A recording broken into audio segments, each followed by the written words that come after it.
Hello বন্ধুরা, study motivation YouTube চ্যানেলে তোমাদের সকলকে স্বাগত।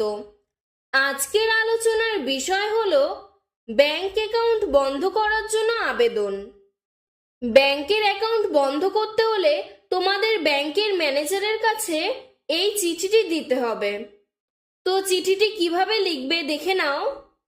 সবার প্রথমে তোমরা ওপরে ডান দিকে ডেট দিয়ে দিবে যে তোমরা কোন ডেটে এই চিঠিটি জমা দিচ্ছ, এবং তারপর বাঁ দিক থেকে লেখা শুরু করবে টু দ্য ব্রাঞ্চ ম্যানেজার, তারপর নিজের ব্যাংকের নাম দেবে এবং তোমাদের ব্যাংকটি কোন ব্রাঞ্চে রয়েছে সেই ব্রাঞ্চের নাম দেবে।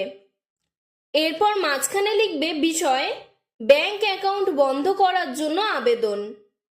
এরপর নিচে লিখবে মহাশয়, আমার বিনীত নিবেদন এই যে আমি, তারপরে তোমার নিজের নাম বসাবে। আমি আপনার ব্যাংকের একজন গ্রাহক। আপনার ব্যাংকে আমার একটি সেভিংস বা কারেন্ট অ্যাকাউন্ট রয়েছে।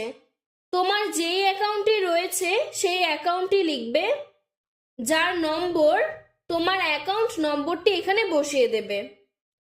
আমার কিছু ব্যক্তিগত কারণে নিজের অসুবিধার কথা জানাবে যে তুমি কোন অসুবিধার জন্য আর এই ব্যাংকের অ্যাকাউন্টটি রাখতে চাচ্ছ না। সেই ব্যক্তিগত কারণটি লিখবে আমি এই সেভিংস অ্যাকাউন্ট বা কারেন্ট অ্যাকাউন্টটি বন্ধ করতে চাই। এবার নিচে প্যারা চেঞ্জ করে লিখবে অতএব মহাশয়, আপনি যত দ্রুত সম্ভব আমার এই অ্যাকাউন্টটি বন্ধ করে আমার অ্যাকাউন্টের অবশিষ্ট অর্থ আমাকে পাইয়ে দেবার ব্যবস্থা করে বাধিত করুন।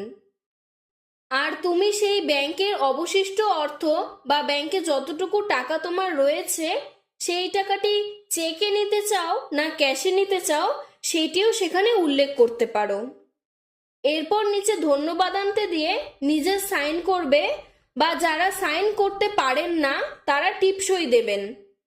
আর এরপর বাঁদিকে তোমার নাম, ব্যাংকের নাম, ব্যাংকের ব্রাঞ্চ, তোমার অ্যাকাউন্ট নম্বর, ব্যাংকের আইএফএসসি কোড, এই সমস্ত কিছু বসাবে। আজকের ভিডিওটি এতটুকুই। ভিডিওটি ভালো লাগলে লাইক করে চ্যানেলটিকে সাবস্ক্রাইব করে দেবে। ধন্যবাদ।